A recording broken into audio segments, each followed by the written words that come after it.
ESO Plus includes some great features, but if you're not typically subscribed due to price or playtime, you might be wondering, what should you focus on during the current free trial for fast or important unlocks? Before we get into the details, when there is a free trial, remember to activate it from the Crown Store under the ESO Plus tab. If you have characters holding crafting materials, make sure to sign into them and move their stuff to the craft bag. Anything in the bag stays in the bag, even after the trial ends, so make use of it while it's available. You can also use this trial to refine your raw materials, preferably on a character with the best refining passives and the meticulous disassembly CP passive slotted. First, let's look at dungeon collectibles, all of which are unlocked by entering one of the 2 dungeons included in each dungeon DLC. You don't even need to complete the dungeons, just step inside them. The heroic personality is yours by visiting ruins of Mazatoon or the Cradle of Shadows. Enter Falkreath Hold or Bloodroot Forge to get the Bullhorns emote. Enter Fang Lair or Scalecaller Peak to get the Renegade Dragon Priest mask. Unlock the Werewolf Hunter hat by entering Moonhunter Keep or March of Sacrifices. Entering Frostvault or Depths of Malatar will get you the Ayleid Royal Crown. You'll unlock the Dread Aurelian mask by stepping into Lair of Marsalok or Moongrave Fane. This is an outfit style rather than a collectible hat.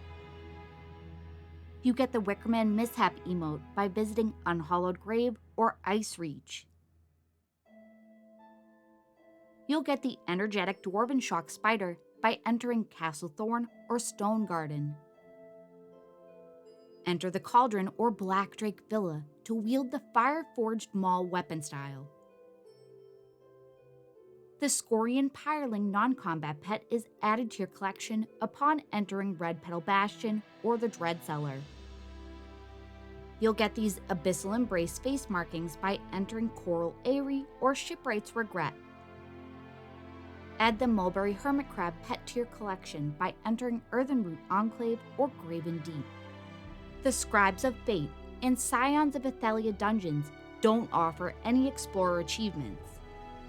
Zone DLCs have their own treasures too, and some of them are as simple as just visiting the major cities. You can get the Echelat pet by entering Orsinium in Wrothgar. In the Thieves Guild DLC, you can unlock a Jackal pet by entering Abba's Landing. And if you take the time to complete the first zone story quest, you will also get the Thieves Guild Leather's costume. The Dark Brotherhood unlocks the Assassin personality by entering the Gold Coast zone. And completing the second zone story quest adds the Shrouded Armor costume to your collection. Unlock a Golden Dovefly pet by entering the Brass Fortress in Clockwork City. There are also 3 side quests picked up from the Outlaw's Refuge that give you provisioning recipes. You could also work on rebuilding the Precursor target dummy, but it's a bit time-consuming and not really worth doing for a trial. This target dummy won't give you accurate numbers when parsing, but it is a nice furnishing. Unlock this colorful little Hajmoda pet by entering Lilmoth and Murkmire for the first time. Unlock the Topal Corsair hat by entering Southern Elsweyr for the first time. And if you like the style, you can complete the zone side quest to unlock other pages too. If you do the zone story quest, which will take a couple of hours, you can unlock the Mask of Alkosh hat and Zaji's Dragon Guard uniform. Unlock the Arcthazand Infractuosity Shroud when you enter the Reach for the first time. There's also a side quest in Karthwasten called After the Storm that grants the Reach Rebel face markings. And the final zone story quest has the matching body markings. And you can unlock the Witchwise Headdress hat collectible by completing the 4th zone story quest. In the Deadlands, you unlock the Oblivion's Explorer's head wrap upon entering Fargrave for the first time. And you'll unlock the Firesong Obsidian Mask for entering Galen for the first time. You can also unlock matching face and body markings, as well as the Phoenix Moth pet for completing the zone story quests. Zone expansions typically don't have any immediate unlocks, so let's talk about what is worthwhile in each of them in the order they were released. Summerset has the Psijic skill line. Most builds currently don't use the skills in the tree, making it less important to complete unless you're wanting a specific skill. But unlocking the level 1 passive, See the Unseen, will give you access to Psijic portal resource nodes that have a loot table similar to treasure chests and spawn in all zones in place of enchanting nodes. If you decide to progress the tree farther, you will also unlock bound furnishing recipes that you can purchase at the Artaeum Trader. Summerset also added jewelry crafting, so you can make use of researching traits like Infused and Bloodthirsty for reconstructing jewelry pieces while you have the access. And finally, you can fish in Artaeum for bound provisioning recipes. You can get these without access to Summerset by purchasing waterlogged Psijic satchels from other players, but the drops use RNG and can get expensive. The Zone Quest in Northern Elsweyr unlocks the Hall of the Lunar Champion notable home, and the Sky Terror Dragon Slayer head and shoulders outfit style pages. The Greymoor expansion unlocks antiquities, which is highly encouraged as something to level during an ESO Plus free trial, so that you can unlock some useful mythic gear pieces. It takes at least 5 hours, potentially longer, to level up scrying and excavation to be able to get mythics. The faster your movement speed, the faster you can finish it. If you've never leveled the skill tree, it's worth checking out a guide to complete it as fast as possible. After you've done the antiquities grind, I'd suggest you concentrate on adding important mythics to your collection. Some are more useful than others, so be sure to get the ones that you need. Once you have dug up all of the pieces and assembled a mythic, you can rebuild it at any time using transmutation. Blackwood doesn't offer anything big, but you can get the Boggo, a bog dog pet obtained for completing the side quest, Lost in the Wilds. High Isle doesn't have much either, offering the Stonelore's Legend body paint and the courtly traveling attire outfit for doing main story quests.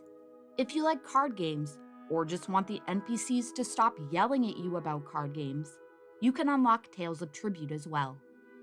Necrom is included with PC's ESO Plus, but console players will need to wait a little bit longer for Gold Road to release, missing most of the access window for the current free trial. The latest Arcanist class and the Warden are not included as part of ESO Plus. And if you want a specific companion, you will have to buy their expansion or subscribe. Other easy and worthwhile things to do during an ESO Plus trial include: if you take the time to complete your daily crafting writs, stock that craft bag. Purchase basic style stones from crafting vendors for 15 gold each, potency and tar runes, alchemy ingredients, and any other materials you may want long term. Unlock the Thieves Guild, Dark Brotherhood, and Psijic skill lines for each of your characters. Collect sky shards, lore books, and unlock exploration and questing dyes and achievements in zones that are usually inaccessible to you. Dye your costumes. This is done per character, so the same costume may be dyed differently on different characters. You can also dye your companion's costume if you own their expansion. Make use of the 2x furnishing limits at your houses. Do treasure maps for the zones that you usually can't access. If you have antiquities leveled, dig up leads that would otherwise be inaccessible. Finally, let's talk about the more time-consuming uses for an ESO Plus trial. You can collect 4-man DLC dungeon set pieces for your collection. Remember to bind any pieces that you haven't collected as you get them to minimize duplicates. You can also complete the solo arenas, Maelstrom Arena and Badashran Hollows, or the Black Rose Prison Group Arena in Murkmire. Complete overland quests and dungeon quests for rewards, achievements, skill points, motifs, and collectibles. You can also fully explore and complete the zone maps. Complete DLC trials for gear drops and achievements. complete the 2 public dungeon group events in each of the expansion zones, all of which give 1 skill point. Complete fishing achievements in otherwise inaccessible zones. You can also stockpile DLC daily coffers on multiple characters.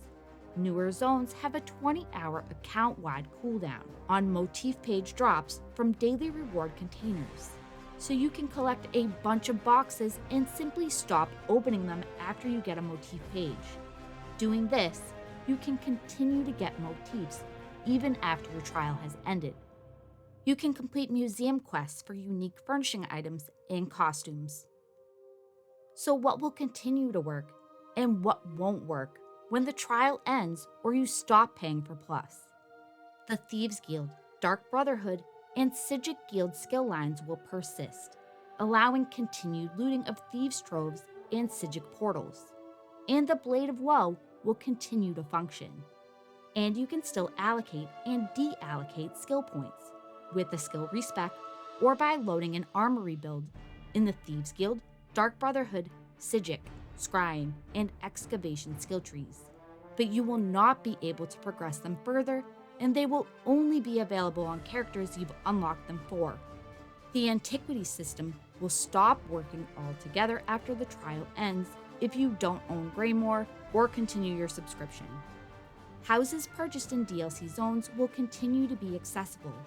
The only difference is that upon exiting the house, you would not enter the DLC zone, instead teleporting back to the location you were in when you traveled to the house. Your companions will continue to be available for your characters that have already unlocked them, but can't be summoned on characters that haven't completed their quest. The jewelry crafting skill line requires Summerset. After ESO Plus expires, you can no longer access jewelry crafting stations if you don't own the DLC or renew your sub. Despite not having access to jewelry crafting, you can reconstruct sticker book jewelry from a transmute station. So definitely consider getting those worthwhile research trades done while you have the access. Remember to set your priorities if you're not planning to keep your ESO Plus. I suggest getting instant unlocks first and then focus on what you consider to be the most important. As a reminder, all collection items are account-wide unlocks.